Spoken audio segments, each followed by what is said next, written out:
What's up, Panther fans? Welcome to another podcast episode of the Four Man Rush. Today we got myself, Will. We got Kev joining us and special guest Mike Wahle again. So happy Sunday morning. And let's just jump right into it today. Start with some NFL news. We had a big news this week with former Miami Dolphins coach Brian Flores filing a lawsuit against the NFL for discrimination, as he's just had some unsuccessful trying to obtain new coaching jobs. He interviewed with the New York Giants. He showed evidence of Bill Belichick texting what he thought was Brian Daboll, congratulating for the job before Brian Flores even got to interview for the Giants. He also named some examples of guys like Eric Bieniemy and other coaches that haven't been able to have a fair hiring process in the NFL. I'll start with you, Mike. What was your initial reaction to this Brian Flores lawsuit and your overall opinion on, where the challenges that he's currently going through? Well, I just know from knowing people in the Miami Dolphins building what a leader he was. A lot of people were shocked that in the manner that which he was released. Obviously, a lot of that thing had to do more along the lines of some things came to light in this lawsuit, but initially everybody thought that was because they weren't in alignment with the quarterback. But you say this when a guy like Brian Flores does this, there's a lot of gravity to it because there's a chance that he's not going to get a coaching job because of these actions. When I think about kind of systematically where we're at this point, it probably took somebody like Brian to come in there and shine a light on it. But when I think about it from kind of a global standpoint, the fact of the matter is the way that a lot of these guys get hired now, these head coaches, is they come from coordinator positions, and there are a lot of them are offensive coordinator positions. And we can start talking about who's working with, who's doing the hiring at the top. But realistically, if you want to put the pieces in place and the structure in place to have success over the long haul, we have to be able to hire the right people in those initial positions. It's very, very difficult to get into the National Football League, whether you're an ex-player, whether you're coming from college, whether you're a guy who's just really good at physio. You have to know somebody. And I think it's just like any other big corporation in the world. Knowing somebody, having that relationship is usually historically is what has gotten you in. If you don't have the opportunity to get in, if you don't have the opportunity to move up through the ranks, if you don't become an offensive coordinator, it's just that much more difficult to get a head coaching job. And I think structurally we can talk about a lot of things again at the top and what has happened and why some of these guys aren't getting hired. But ultimately what you really want is you want to see, I think from a player's perspective at least, listen, if 73% of the population of the National Football League is black, then it goes to thinking that at least 50% of the coach hirings, if not more, should be African American. That just starts making sense because you want to be representative of the people that you work with. Right, and I think with the way Brian Flores, he's a well-respected coach throughout the league. He spent a lot of time in New England with Bill Belichick. He came up the hard way. He came up from Brownsville, Brooklyn, New York. I think he played in Boston College, had a couple of good years before he got injured, and then just established a great career for himself in coaching. So for him to come out and put his career on the line to try to accomplish something for a greater cause, you have to really commend him for that, because it's a potential he's probably going to may not be able to get another coaching job again. Even though I do think he's still in play for the Houston Texans job, they do have a Patriots front office, so we'll see if he has a shot there. Boy, he better be. Yeah, you're right. He better be. Right. Goodness. What's your initial thoughts on this lawsuit? Yeah, because my whole thing is, y'all. It's funny y'all brought up the Texans. Think about what they just did with their last coach. What was his name? McCulley, the one that came from David Baltimore. Culley. Yeah. David Culley. With the whole Deshaun Watson thing, to me, my personal opinion, and we keep it real here. I'm thinking that let's have a black head coach to kind of simmer things down. With the whole Deshaun Watson thing. Yeah, overall, you look at their record. Okay, they had a bad record, but if you look at the month of December, them guys were playing their asses off. They were playing hard, playing competitive, won a few games, and he was sent on out the door. There's been other coaches, and keeping it real here, white head coaches who have had some other records who got to stay around, after their first year.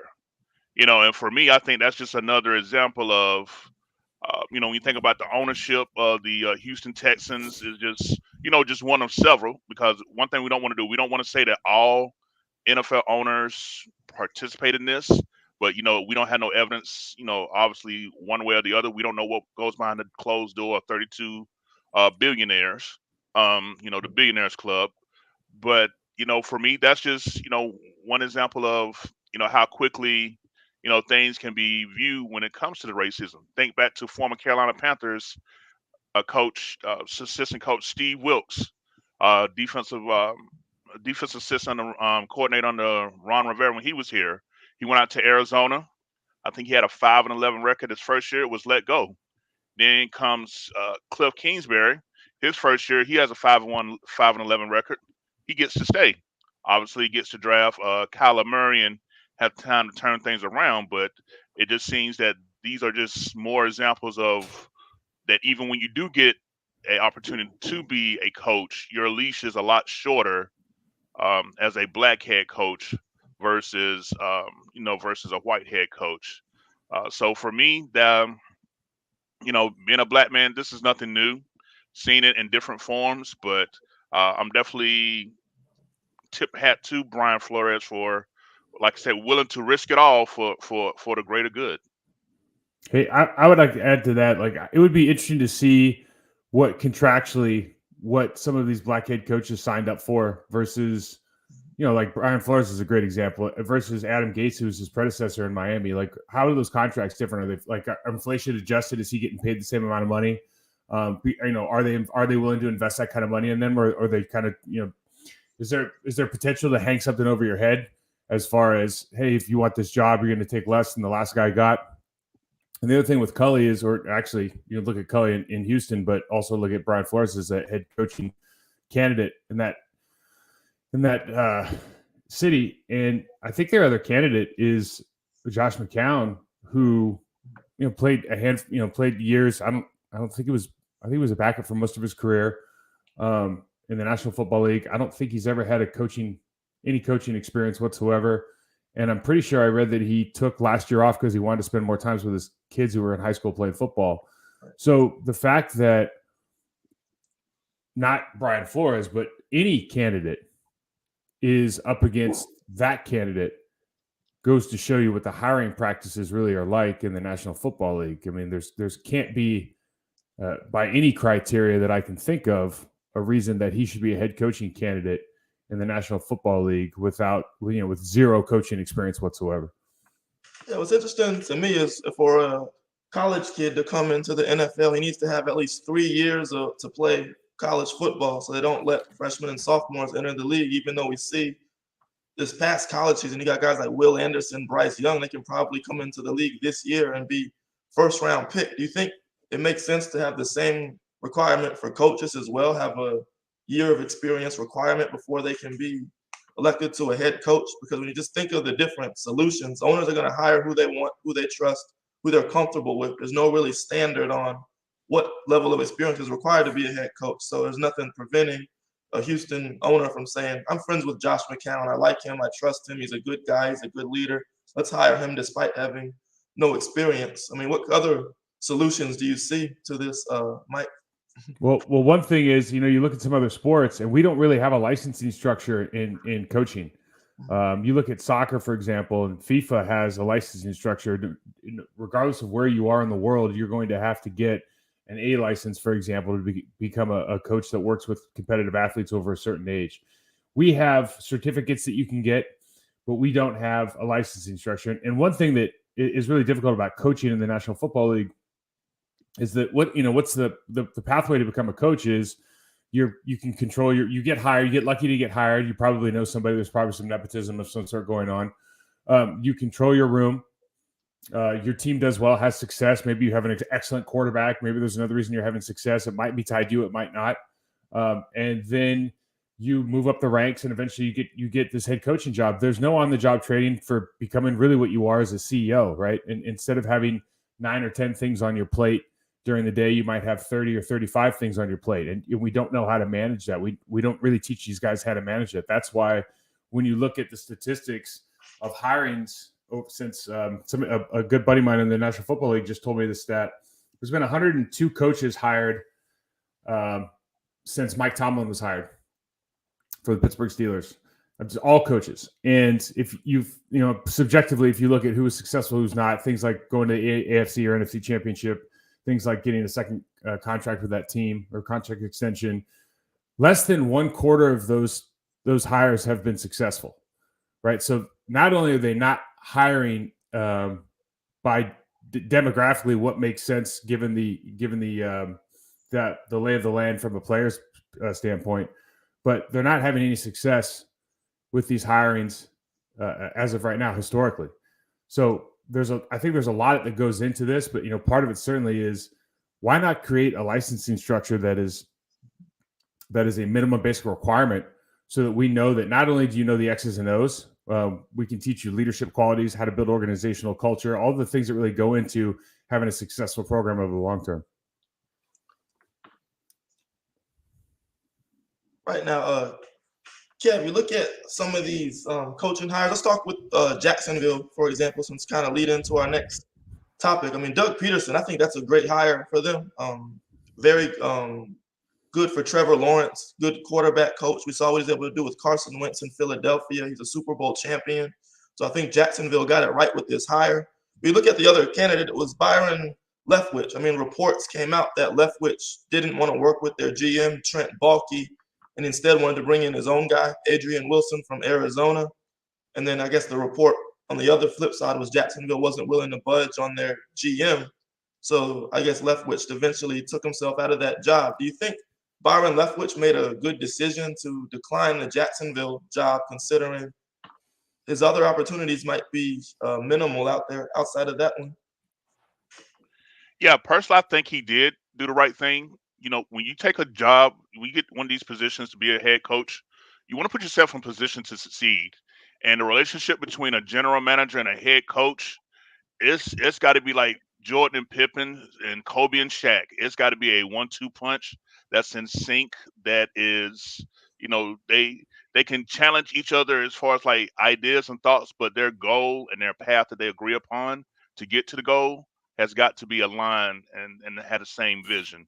So with the rumors and of allegations of how around the league that a lot of people don't think too highly of Trent Baalke and what he's done, I definitely think that Byron Leftwich did do the right thing, because if we're not going to do this thing right, we're not going to do this thing at all.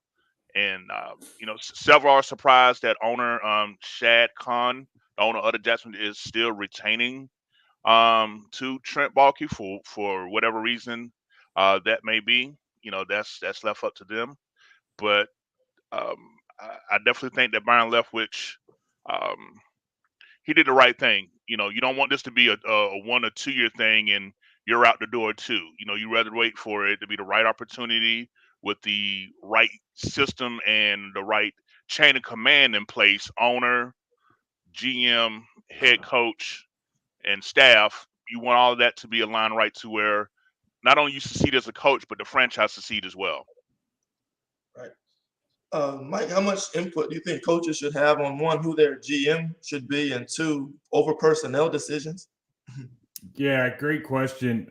I've never understood why general managers choose coaches and not the other way around. It's never made any sense to me. Coaches are the ones that are the stewards of the culture of your building.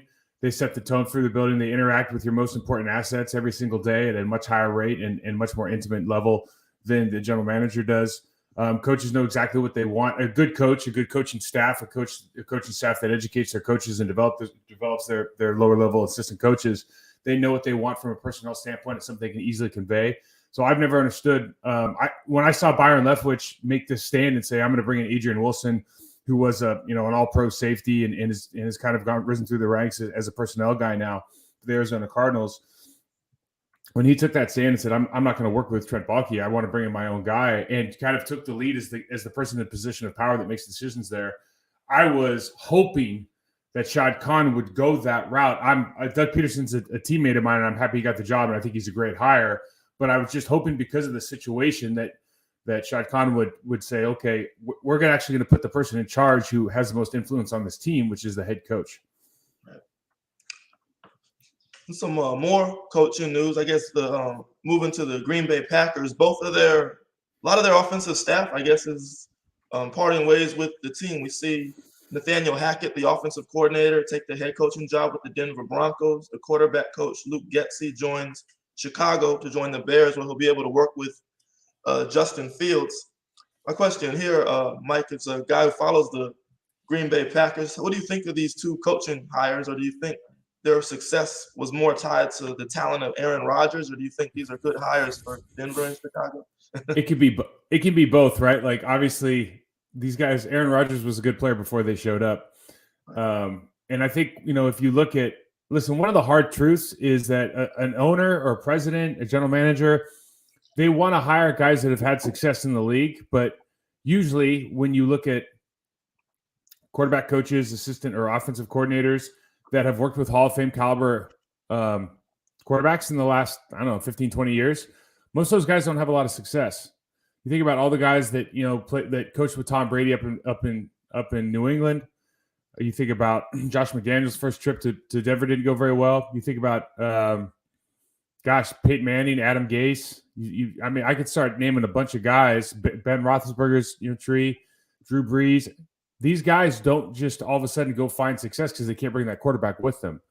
And that doesn't mean that they're bad coaches necessarily. But it's just, again, we talk about hiring practices. I would be much more interested as a president in a guy, and I think this is why the McVay tree and the Shanahan tree is interesting right now. These guys are doing it with middle tier quarterbacks. Sean McVay showed how smart he was because he got Jared Goff to a Super Bowl, right? Jared Goff was a bust after his first year, and he got him to a Super Bowl. And so you think about that from a difficult level of difficulty standpoint. I was always impressed with the guys who had middle tier offensive players, quarterbacks, and could get them very far, very deep into the playoffs. That'd be something that personally I'd be more interested in. But having said that, listen, if you're a part of a successful program, you're going to interview well and you're going to move on. It's kind of part of the discussion that we're having, and I'm sure those guys are going to do a good job. I just think that again, we just look at hiring practices and what exactly are we looking for and looking at. Right. And more coaching news. Josh McDaniels leaving the New England Patriots to coach the Las Vegas Raiders. Kev, we know he failed in Denver. He admitted his mistakes. He felt that he tried to go into Denver and be Bill Belichick, have control over personnel like Belichick does, have that do your job mentality, how to create the Patriot culture in Denver, I should say. He said he learned from his mistakes and he needs to be more of a people person and be himself instead of try to recreate Belichick. You see him having more success in Las Vegas than he did for his first round in Denver? I look at that as having success. It depends on two ways. Obviously, he knows his X's and O's, so that goes without saying. But really, my thing is as far as like you spoke on his mind frame and approach. Cause remember, there was a deal in place with the Indianapolis Colts, and at the last second, he decides to pull out on that. And again, that. Where can you do that at and still be offered another job later on down the road? That's poor taste. And for my eyes, coming from an owner, in a front office standpoint, that's something that people had to look at. But the Raiders being the Raiders, traditionally, they're known to kind of disregard the norm per se as far as doing things a certain way. It's win baby win. So. Honestly, I think that this is with the talent assembled out in Vegas for the Raiders. Sorry, I kept saying Oakland, but yeah, for the Vegas Raiders. I definitely think he's in a good position. Definitely an ultra competitive division that he's going to be in. Going up Kansas City, led by Patrick Mahomes, Los Angeles with Justin Herbert. Obviously, no one's fearing a Teddy Bridgewater. And what's the other quarterback name out in Denver right now at this moment? Of course, if Aaron Rodgers decided to go there, that'll definitely make the AFC West quarterback you. But I think that Josh McDaniels, if he's truly learned all his lessons and applied, I think that he's definitely going to have success with the with the Las Vegas Raiders and really finally get them back to being a consistent team. Because for me, that was the most impressive thing about this season. The fact that everything that the Las Vegas Raiders went through with John Gruden, with the football player that Henry Ruggs, with the vehicle death, that other cornerback from Ohio State, Arnett, with all those different distractions, the fact that they still was able to get through that and make it to the wild card round, very impressive. I can't think of his name, the coach that they let go of. Yeah, I hope he gets a job somewhere because that's a leader of men. To deal with those type of adversities and get them focused enough to fight off, rebound, and bounce back.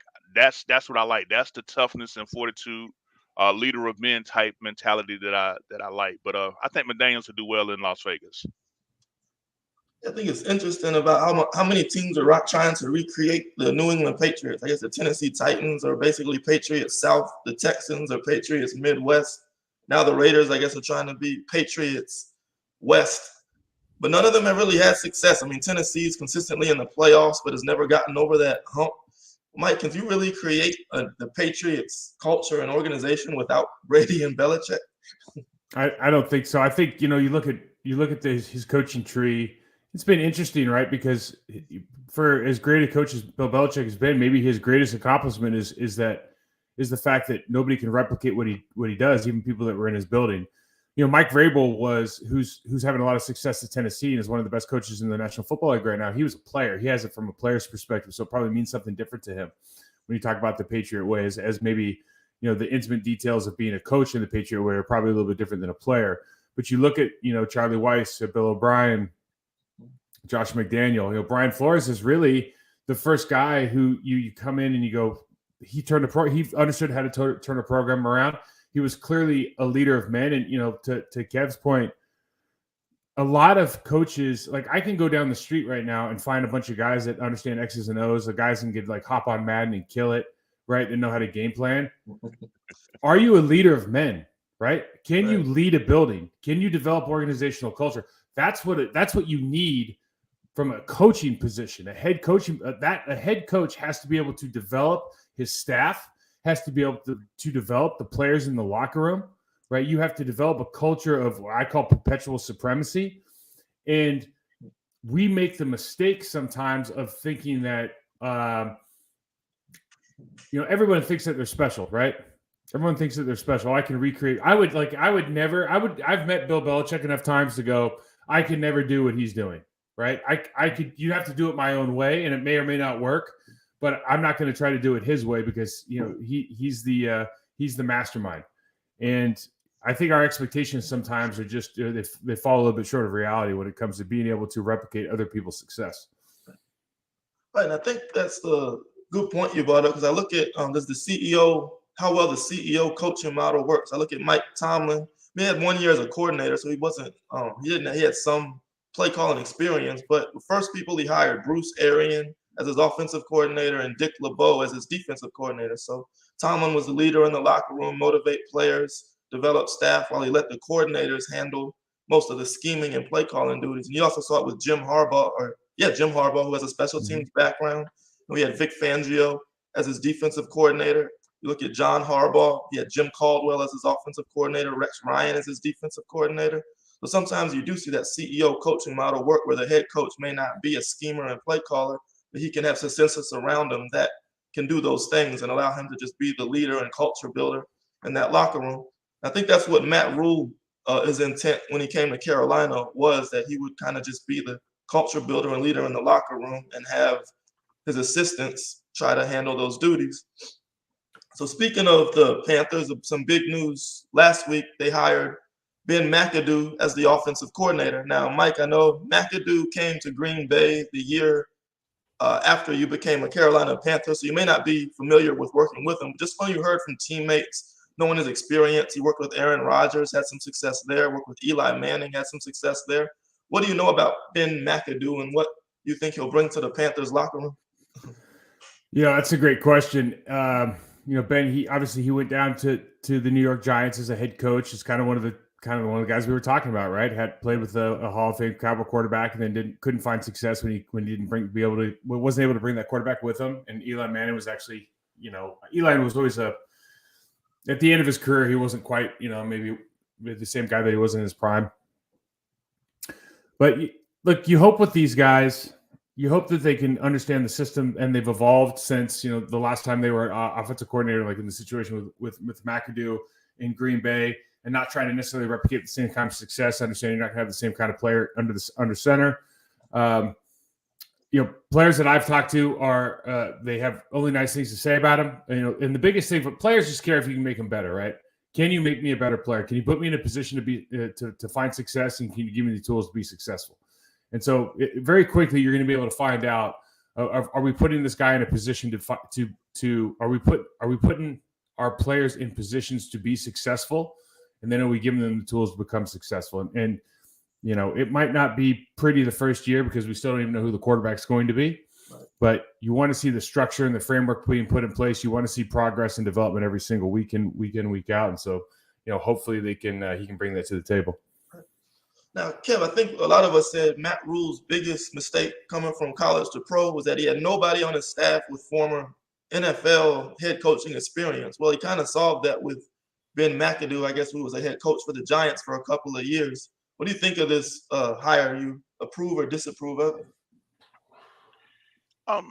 My personal opinion, I think that with the whole entire situation with Matt Rule entering this third season on a hot seat, this was the best choice for any decent offensive coordinator, knowing what potentially could happen after this year is the best way I put it.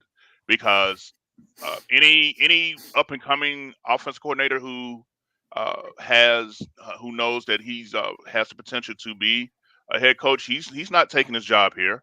You got potentially Matt Rule, even though he has a 7-year contract, entering what could be considered a lame duck type of situation, because it was said that he needed to hire a rock star offense coordinator in order to retain his services.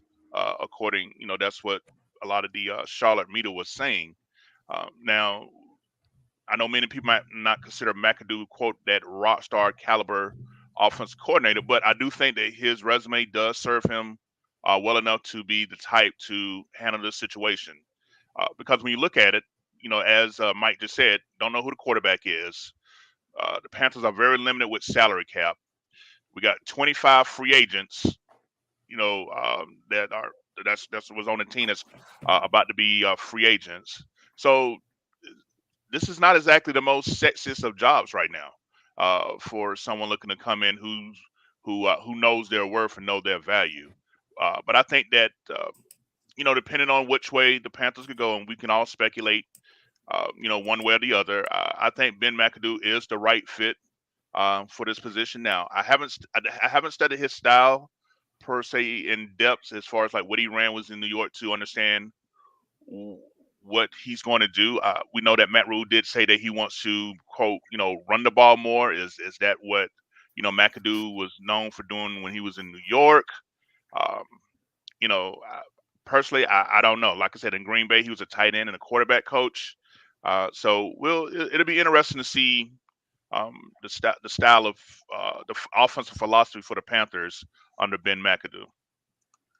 Right. And I think the two biggest challenges with the Panthers offense last year, it's no secret, it's the quarterback. What is Sam Darnold going to become, if anything, and the offensive line issues. Now, Mike, McAdoo's coached Aaron Rodgers as a QB coach, go from Eli Manning and now Sam Darnold. Do you think his focus needs to be developing Darnold to try to salvage? That's the wrong direction, isn't it? Really get him something to work with. Listen, Sam Darnold's tough, right? Because he came out of SC and he was the same guy at SC that you saw in New York, really. He has the arm. Footwork's not perfect, and he made a lot of turnovers, and he's kind of continued to do the same thing. And, again, the hard part is when you work with it's like I worked with Aaron Rodgers, I worked with Tom Brady. Okay, well, they already they got it very, very early on, right? And so Aaron Rodgers has these touchdown to interception ratios that might never be touched. as far as what his records are. And so I don't know how much of that you can kind of impart on somebody else. You can certainly teach the process and teach the routine and the habits. And time will tell if he's that kind of if he's the kind of coach that can come in and make that difference in somebody like Sam Darnold's life. But you thought that about Matt Rule last year too. You thought that about Joe Brady. I don't know. You never want to give up on a player, because I certainly was a guy that struggled early in my career. I don't know when the time is to say, listen, we got to cut bait and go find somebody else. But I would definitely have a really heated quarterback competition this year if I was the Carolina Panthers. Okay, and also in Carolina coaching news, they hired offensive line coach James Campen. I know he was an assistant O-line coach in your final year in Green Bay. Had some success with the Packers. I mean, I think he coached 8 Pro Bowlers, helped with the development of guys like Dave Bakhtiari. And then he his units in Cleveland and Houston and his last weren't as successful as Green Bay. Mike, what do you know about James Campen? Do you think it's an upgrade over the coaching we had last year? Yeah, well, I think it's a definite upgrade. I think there's no question about that. His resume speaks for itself. He had, like you said, he had a ton of success in Green Bay. And again, when you look at an offensive line coach, I think it's very difficult to just look at individual development or an individual player development. You look at kind of how they pass off games, how they work off their double teams, what kind of system he knows how to run. James, maybe first and foremost, was a former player, and he was a real hard-nosed, gritty player. So one thing that really helps, I think, from an offensive line standpoint is when you have a guy in your corner that used to play and he can sit in the coach's office, he's not going to put these guys in situations where they just cannot succeed and then blame it on them later, which is something that really does happen in NFL locker and in NFL meeting rooms, where an offensive lineman will draw up schemes to complement the passing game with stuff we just can't block. And they said, "Oh, don't worry, we won't put this on you." And then they run it 10 plays in the game, and then on Monday morning they're going, "Well, you didn't block him. That's why we lost the game." It does. As ridiculous as that sounds, as it happens. So I think James is going to be an upgrade. There's always different reasons for why not the success in Cleveland, why not the success in San Diego. Right. I thought he had those guys playing pretty well. I know some of the Texans guys, and they really like the way that they were coached in Houston, despite him only being there for a year. And obviously a couple of their big guys went down with injury. But I think James is a huge upgrade. He has the opportunity to do something special there, because it's, we always talk about the offensive line in Carolina, and you talk about, maybe there's a lack of talent, and maybe there's a couple different reasons for they're not being successful. But truth be told, guys, if you get a really good offensive line coach, it's maybe of all the hires you can make, aside from a really good strength and conditioning coach, it can have the biggest impact on your team because they deal with so many players. And just being able to work as a unit is something that's highly, highly underrated as far as the success your offense will have because of it. Right. You watched the Panthers offensive line last year. I know people think the immediate solution to fixing the O-line, we need talent infusion, spend all your cap space, put all your first round picks, invest into that unit. When you watched the Panthers last year, was it really 100% due to talent getting blown up, beaten off the ball, or was it more communication and picking up stunts, blitz, and twists? I think it was a combination of both. So, Mike, I want to go back to you for this question. What do you think the first thing the Panthers should focus on in fixing this unit? Should it be go all out investing in the unit, or is it more about getting some cohesiveness with a certain 5 players and helping avoid those miscommunication sacks that were given up? Well, I think you look at the talent you have in your room, whether you have 8 guys in there, 5, 10 guys in there, but you have to put in a system in place. You have to have a structure of communication that everybody's on the same page. You have to be able to teach concepts. You have to be able to teach communication in the trenches, your pre-snap reads, being able to pass off games. I mean, listen, when you watch them last year, did they struggle? Absolutely. Did the entire offense struggle? Do you have a quarterback back there that maybe doesn't breed confidence in the rest of the group? I think all those things are true, but they miss pre-snap reads. They miss passing off games. I mean, you're losing on things that you shouldn't be losing at. Like, they're not physical losses, they're mental losses. They're above the shoulders losses. And if you can get a guy in there that just improves that, you're going to see a market improvement in that team. Now, having said that, does having really good players around help? Yes, because there's a knock-on effect of when I come in and I'm confident and I know I can beat beat the brakes off the guy across from me, and I'm a little bit louder and more definitive in the way I communicate, and I'm a little bit stronger on my double teams. Like that not only resonates with the guy next to me, but actually resonates down the entire offensive line. And so, I think they're going to need both of those things, but bringing a guy in like Camp, who's going to make sure that everybody knows the call on every single snap, is going to have a huge positive impact on the team. I'm going to go to you, Kev. What's your initial thoughts on the hiring of James Campen, and what do you want to see him accomplish with this Panthers O-line unit? As far as my initial thoughts, I mean, obviously I had to research the guy. I can't, front the cat like, oh, that's someone that's been on my radar.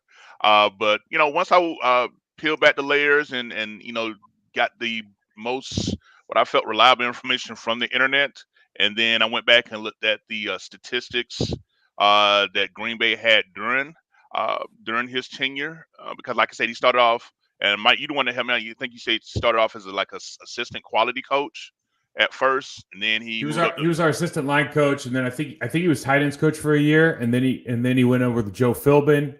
He was assistant again with the line, and then he became a head line coach when Joe moved on to Miami.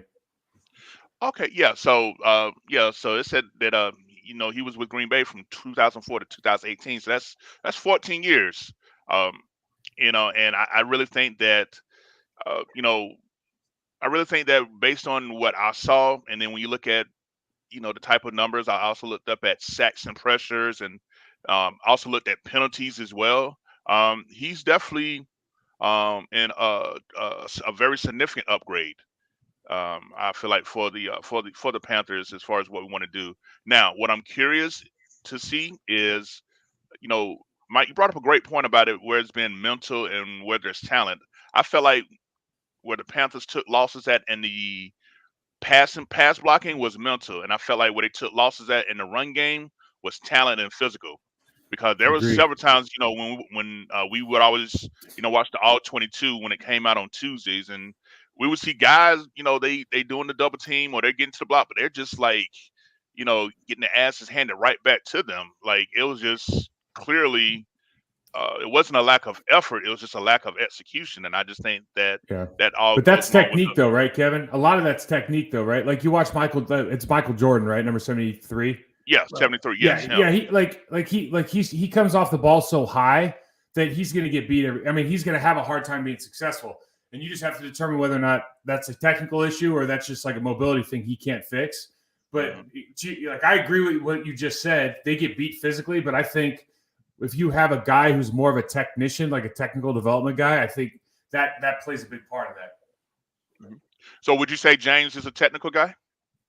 Yeah, again, because he's a former player and he wasn't like the best athlete. Like here's the best ideal coach is a guy who played the position and then wasn't a star that just kind of could do. Like Walter Jones would be a tough coach because he'd be like, well, I'll just go block the guy. That's what I did.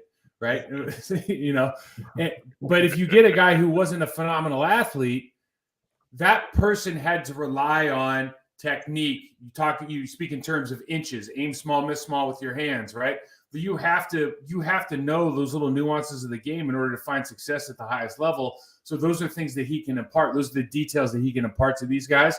I know from experience, and I know the guy that, obviously James was an assistant when I was there, and the guy that he was the assistant to was also a guy who tried to ensure that technically we were very sound. So I know that's part of his growth trajectory when he was a younger coach. And I haven't been around him in years, but I can only assume that has been maintained. Right, you look at what he's coming into now. There are a mix of veterans on the offensive line unit, but you got Brady Christensen. Very good athlete at the position, but still needs a lot of work technically. Deontay Brown, I think he had to get his weight down coming into the year. He'll get an opportunity to probably develop. Michael Jordan, what is he, Kev? Second-year player. So there's still a lot of young pieces to the offensive line that could pretty use a lot of coaching and development. What do you think Campen will bring for those young guys, Mike? Well, just like we're talking about, I think that when you start out as an offensive lineman in this league, and first of all, we talked. I don't know enough about these players, but if you I think we said this earlier. Like if you had to lose 30 pounds to get on the field, that's a guy from a behavioral standpoint. I want to really keep my thumb on and make sure that he's all in, he's committed, right? So when I look at like your younger guys, I want to take them and I want to just sit down and go over the basics of the positional requirements you have for offensive line play. I want to talk about our initial footwork into contact. I want to talk about, my blocking methodology is based on step, bend, target, and roll. And we use those 4 words to kind of describe the themes of entering into confrontation. And we're going to make sure that you're the absolute best at the basics before we step on the field, so that you can start putting those patterns together to create techniques. And then you add your decision-making process. And now you are actually evolving into having skill and being able to execute scheme. So a guy like Camp, if he can come in and spend the time, because this is where a lot of coaches fall short now. Will you spend the time on foundational technical mastery, foundational knowledge of your position, and helping your athletes create routines that promote habits that are going to be in your best interest, right? Most of the coaches now, they'll jump right into scheme. They'll jump right into the opponent, and we'll kind of gloss over this stuff like it's not important, when actually it is the most critical thing they can learn as a young offensive lineman. And, when you said that, Mike, it makes me think about that movie. You remember that movie, Coach Carter, with Samuel L. Jackson? Yeah. And when he first got to the team, he said, "No, I know we didn't discuss offense, but what do we do? We run. Well, what you think I want y'all to do tonight? Run." And I think that, like I said, they didn't discuss, schemes or anything like that. But I would rather take my chances with a offensive line that's more fundamentally sound and maybe not up to par as of yet with the scheme than vice versa. Because at the end of the day, good technique and good knowledge of what to do, I think, will translate into more run block win rate and pass block win rate than just simply, going to a certain spot and, you're supposed to get this guy. All right, well, when I get him, how do I neutralize him? Most players know where to go, but what do you do with the defender once you get him there? So I really would like to think that, and I know coaches are limited to what they can access to the players in the off season. I think they can't really contact them to OTAs or something like that, Mike. Yeah. Yeah, so I don't know if they could do it through Zoom. Like, if we can send out a list, like, hey, these are the things technique-wise. It'd be nice if they can get a head start legally, if possible. And here's the thing that's insane to me, right? First of all, you have to make some assumptions. You want to assume that these guys actually want to be good because they want to, for whatever reason, they want to get paid. They want to get, make the Hall of Fame, whatever it is, right? Why do you not have like a master class on video of this is exactly what the expectations are. Here's how we're going to talk about things. I can literally detail out hey, we're going to talk 4 to 6 inch timing steps. Second step's going to be retracing your first, we can go through the whole thing. If you want to get started early, talk about our language. I mean, most importantly, talk about the way we're going to communicate, right? And then start talking about the details of footwork, details of hip height, details of hand placement, etc. Starting with your stance, obviously, right? And there is, like, I completely agree with you. We lose more games in the National Football League because of bad technique than we do scheme busts, and that's something I bring up all the time when I talk to pro coaches. It's like we're spending all this time talking about these offensive, defensive geniuses, but I guarantee you can give me an average roster with an average quarterback, and if you give me the opportunity to coach them up so they're the best at the basics of their positional requirements, that's a playoff team. It's not easy, but it's pretty simple, right? You just have to be willing to put in the time. And we've gotten really enamored with scheme and whose coaching tree you're part of and this, that, and the other thing. When in reality, it's like invest in the players, allow the players the opportunity to become the best versions of themselves, give them the tool set to be successful, and give them a framework so they understand what that's supposed to look like. And you're gonna find success more often than not. Right, and I think you can kind of see how it translates on the field. Like, one of my favorite coaches the Panthers had, I thought he was an asset to the organization, was John Masco. I mean, you saw he didn't have first-round picks across the line. He had, I think Ryan Khalil was a second-round pick, if I recall. Norwell was an undrafted free agent. Trey Turner was like a second-round pick. Michael Orr, when he came on board, was kind of a veteran journeyman. Mike Remmers was another kind of journeyman type player.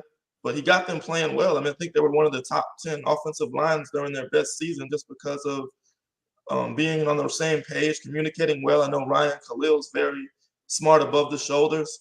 They had a pretty good season together. So I just think that kind of shows the impact that a great offensive line coach can have.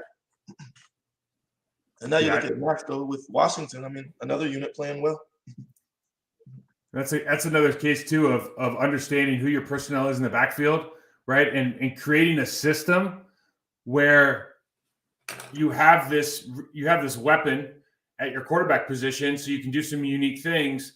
And now, because of that, you have a guy like I love talking about Norwell because he played left guard, and I just love the way he played when he was in Carolina. You took that position, so you had this really smart, heady guy who clearly was an absolute unit. He was a really good player, and he was a really good athlete, like underrated athlete as well. But then you had next to him, and Trey Turner was a really good athlete who didn't mind getting physical. But Norwell was just kind of this like street fighter. He was just a brawler, right? But if you watch his footwork, it was very, very technical. He was very, very detailed. And because of that, he could translate all of that kind of aggression onto the field of play and have success and be that guy who went over and smashed the defensive end. He was great on double teams. And I think he was all pro 1 or 2 years there, deservedly so. Trey Turner as well. But, you know, the interior of that offensive line was their strength because, again, they could double team, they could pass off games. And if you have a well-coached line, that's what you should be able to do. Right. Okay, so finish the show, switch gears a little bit. We had some big event this week with the Senior Bowl. I guess this is a big opportunity for pro scouts to look at future potential draft picks. And I think the big topic of discussion this week was the quarterbacks at the Senior Bowl. We had Malik Willis, very explosive athlete, can run well, big arm, still needs a lot of work fundamentally. And then Kenny Pickett, who's more of the polished quarterback, accurate, very productive senior year at Pittsburgh. Mike, when you're evaluating quarterbacks, I know this has kind of been the topic of discussion the last few years with the emergence of Josh Allen, Lamar Jackson, Patrick Mahomes. Do you care more about what the quarterback ceiling and what he can be, or how polished he is coming into the league? Well, it unfortunately all depends on how long your contract is as a coach, right?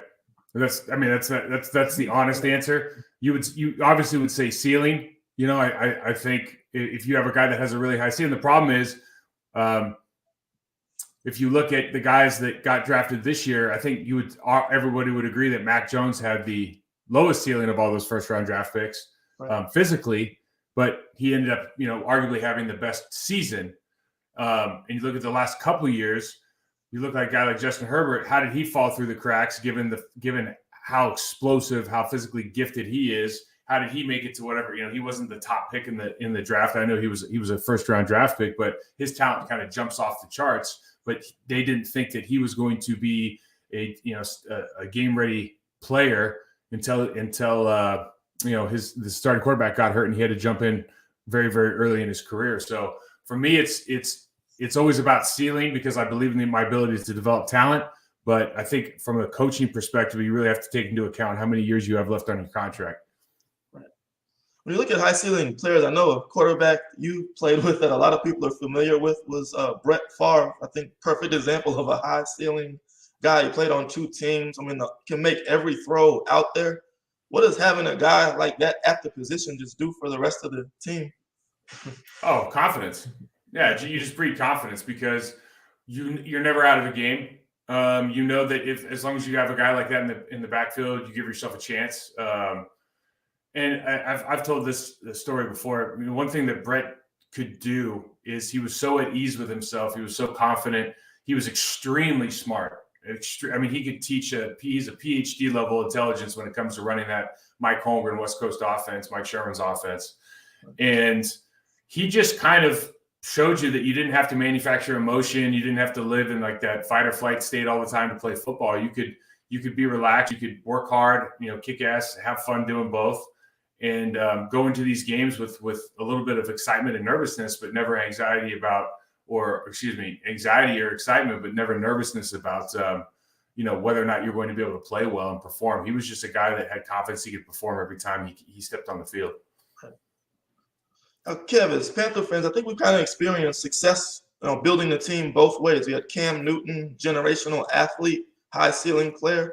We had Jake Delhomme, who didn't have as much talent as a Cam Newton, but still found ways to win and get it done. What's your preference at the quarterback position? Build the roster and have a quarterback that can just, get enough done, or do you want the quarterback to really go out and carry the team and win games for you like a Cam?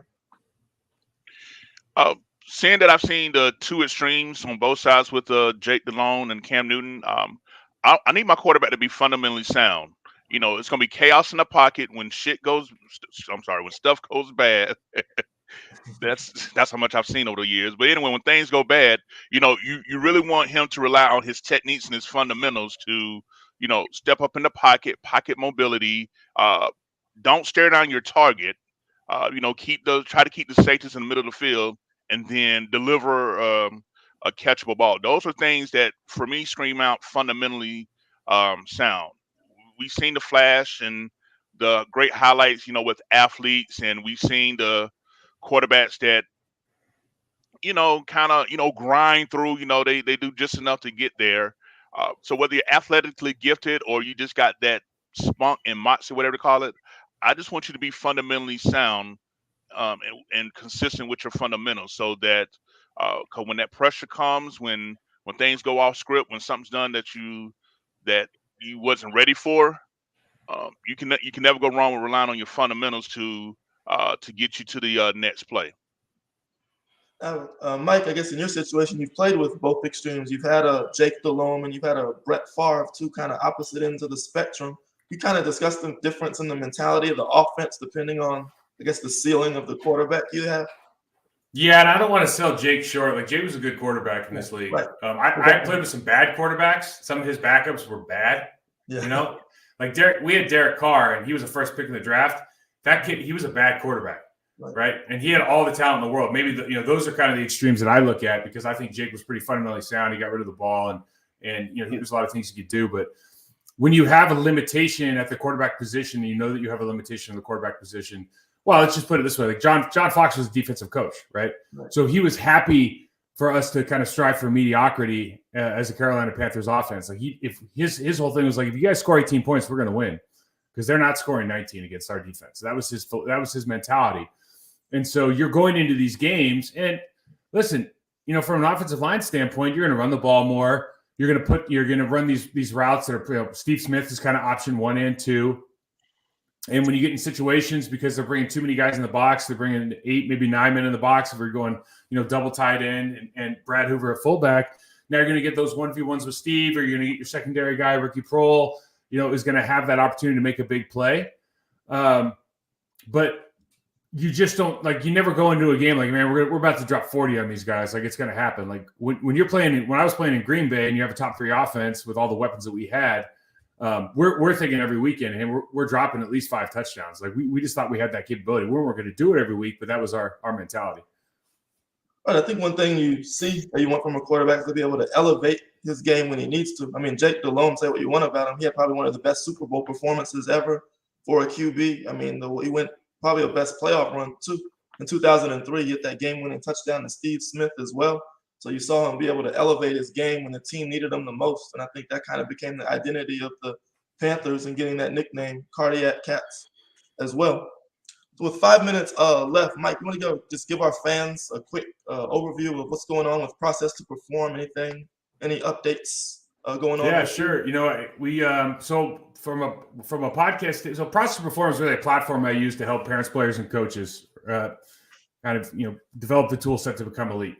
And, part of that is we do a player development podcast, excuse me.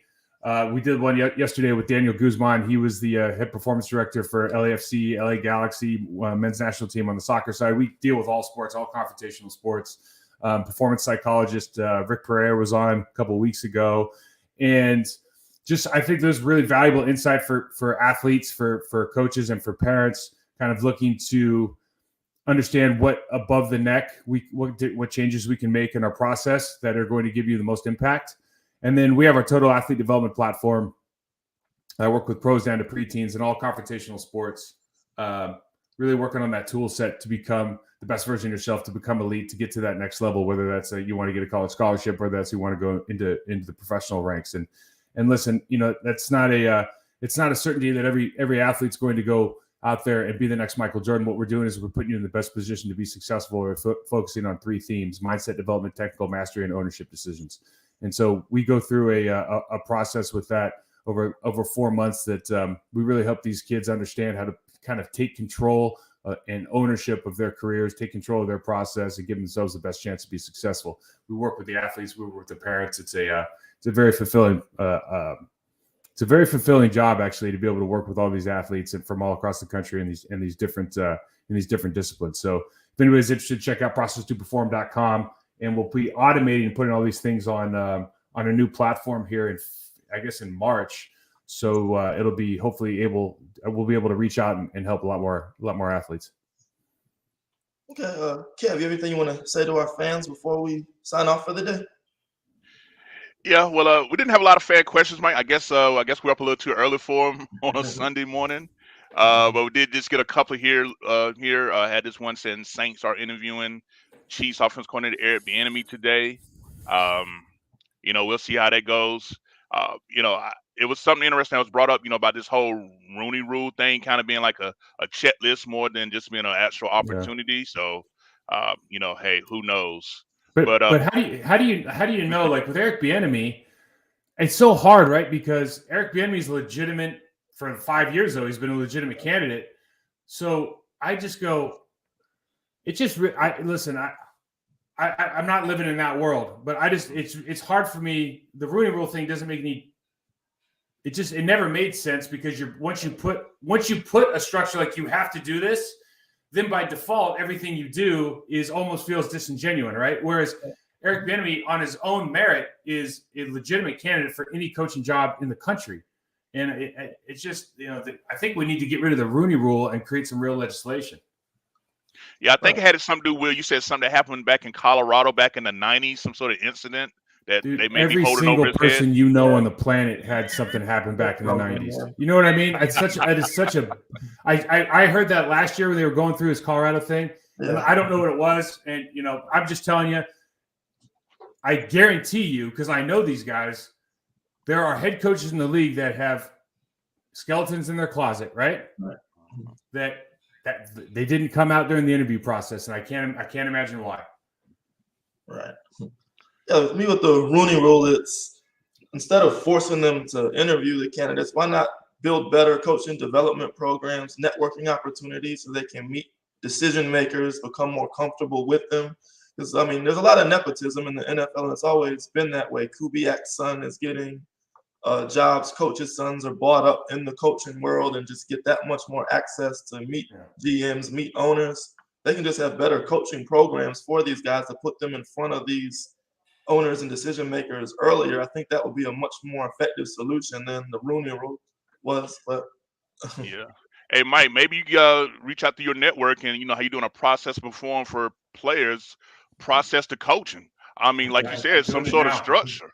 I'm doing it now. I'm glad you brought that up. I just started. I just started doing it with some high school, some Southern California high school coaches. We have a 4-part seminar. I'm actually doing it over in Europe with some European guys starting in the middle of February. But I'm going to open it up on our platform that's opening up in March.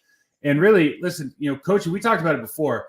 You go to coaching clinics, and what do we talk about? We talk about scheme all the time, like game planning. I want to teach organizations how to get athlete buy-in, first and foremost, how to understand your way of doing business. So you're developing your organizational culture. Your way of doing business means, as a head coach, no matter who leaves on your staff, player transition, scheme change, you have your way of doing business, right? You have your way of communicating your vision. You have your way of executing your standards. We're going to go into a little bit further into developing your staff next in the 3rd session. And then we're talking about total athlete development and player development in the 4th session. So yeah, we're doing that. And I think when I was working and consulting with people in the NFL, we never were able to get this program off the ground. But I'll say the thing that head coaches were always most interested in was the development of their staff, because they realized, especially with like the movement pattern stuff we talk about, the technique stuff that is missing out. And Kev, I know that you and I know intimately well because of the offensive line play. That is not as obvious now because we're so, it's a Madden. Everybody grew up playing Madden, right? So it's not about the footwork and the details and the intimacy of the position. It's about the scheme and whatnot. So that's part of the process that I really want to help coaches get better at. So therefore we can, turn that into better players. Cool. Yeah, but to wrap it up, yeah, Mike, we appreciate you taking time out your very busy schedule. Like I said, Pro Bowl today, Super Bowl next Sunday. Look forward. Maybe we can, do something, either before the game or after, however, whatever your schedule work out. But we definitely like to get you back in here and chop it up some more. Yeah, I'd love to. Thanks for having me, guys. All right, well, there you have it. Mike, thanks again for joining us this morning.